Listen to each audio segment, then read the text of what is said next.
What are the constitutional arguments against the Impoundment Control Act, which Musk and Ramaswamy raised in the Wall Street Journal article? And do you think those will be convincing to the Supreme Court? So the Impoundment Control Act, of course, basically says you can't just impound money that Congress has appropriated. Congress has control of the purse strings.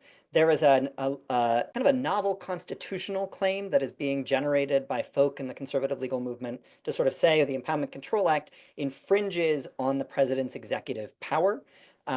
And that because it infringes on his executive power, it's therefore unconstitutional and the president can impound at will.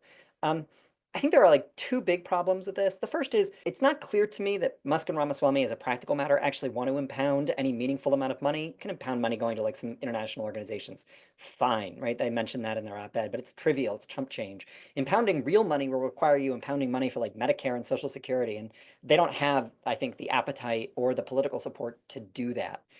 They say we want to get at fraud, waste, and abuse, but every dollar of Medicare spending that's fraudulent, wasteful, or abusive is also a dollar of income to a really important constituent somewhere. So politically, it's really hard. But even if you get to I'm impounding serious amounts of money, the constitutional argument that's being built to defend the practice is thin to the point of vanishing.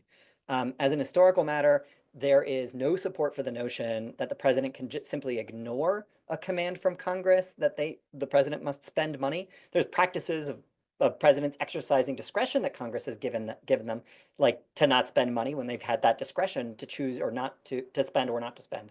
But notions that they can just like fly in the teeth of what Congress says are hard to stomach. And that's especially true given the baseline presumption that Congress's powers are really at its zenith when it comes to spending money, and especially when it comes to domestic spending. So, they can run the argument. I don't think the courts are going to buy it. The number of places where the courts have said the executive power sort of precludes Congress from acting, it's a very small category. It tends to be for things that touch on national security or foreign affairs, things where the president really does need some freedom of action. Domestic spending is just, I think, pretty far from that very narrow category. So Congress, like usually, is going to get to set the rules.